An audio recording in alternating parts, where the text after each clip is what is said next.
पाकिस्तान के खैबर पख्तूनख्वा के नौशहरा जिले में तहसील है निजामपुर। यहाँ पर बहुत सारे लोग नदी के पानी से सोना निकालने के काम में लगे हैं। मोहम्मद नईम नाम के शख्स ने बताया कि उन्हें यहाँ हर रोज 1500 पाकिस्तानी रुपए दिहाड़ी मिलती है, क्योंकि ये काम अवैध है। नौशहरा के डिप्टी कमिश्नर खालिद खटक ने बीबीसी को बताया कि पिछले 2 साल से निजामपुर में बड़े पैमाने पर अबासीन यानी सिंधु नदी से सोना निकालने का काम हो रहा है।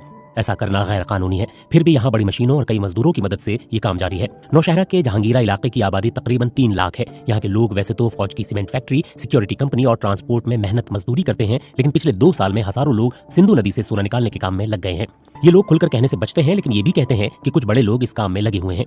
बहुत से लोग करोड़ों रुपए की भारी भरकम मशीनरी खरीद कर या किराए पर लेकर ये काम कर रहे हैं। नौशहरा जिले में सिंधु नदी से गैर कानूनी तौर पर सोना निकालने की रोकथाम के लिए खनिज विभाग और जिला प्रशासन संयुक्त रूप से कार्रवाई कर रहा है। मशीनों को जब्त किया जाता है और मजदूरों को गिरफ्तार किया जाता है। इसके अलावा मशीनों के पानी में डूबने की घटनाएं भी होती हैं, लेकिन नदी से सोने का खनन कम होने की बजाय दिन ब दिन बढ़ता ही जा रहा है। नौशहरा के डिप्टी कमिश्नर खालिद खटक का कहना है कि बेहतर यही होगा कि खनिज विभाग इसे लीज पर दे या फिर नीलामी करे, क्योंकि इससे सरकारी खजाने को नुकसान पहुंच रहा है। प्रांतीय खनिज विभाग के महानिदेशक से संपर्क करने की कोशिश की गई, लेकिन उनकी ओर से कोई जवाब नहीं मिल सका। वहीं पुलिस का कहना है कि इस मामले में कार्रवाई की जाती है, लेकिन पुलिसकर्मी आम चुनाव नजदीक होने के कारण व्यस्त हैं।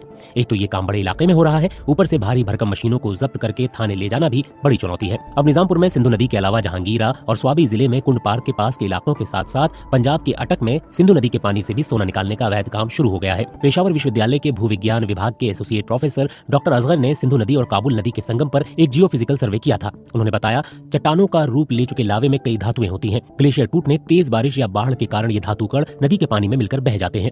सोना भारी धातु होने के कारण तलहटी में बैठ जाता है। वो बताते हैं कि नदियों के संगम या बांध में इन्हें पाए जाने की संभावना ज्यादा होती है। वो बताते हैं कि अटक में काबुल और सिंधु नदी के संगम और निजामपुर में सिंधु नदी ऐसे स्थान है जहां पानी में न केवल सोना बल्कि अन्य कीमती धातुएं भी बड़ी मात्रा में पाई जाती हैं। यहाँ रेत को धोया और छाना जाता है। कई घंटों की प्रक्रिया के बाद सोने कणों को रेत से अलग कर दिया जाता है। डॉक्टर असगर अली ने कहा कि दुनिया में 2 जगहों पर पानी से बड़ी मात्रा में सोना निकाला जाता है। एक है दक्षिण अफ्रीका का जोहान्सबर्ग शहर और दूसरा अमेरिका का कैलिफोर्निया। उन्होंने कहा कि खैबर पख्तूनख्वा की अलग अलग जगहों के पानी में बड़ी मात्रा में सोना है, लेकिन इस संबंध में शोध और आधुनिक तकनीक की जरूरत है। अवैध खनन की रोकथाम से न सिर्फ सरकारी खजाने को फायदा होगा, बल्कि बड़ी संख्या में लोगों को कमाई के मौके भी मिलेंगे।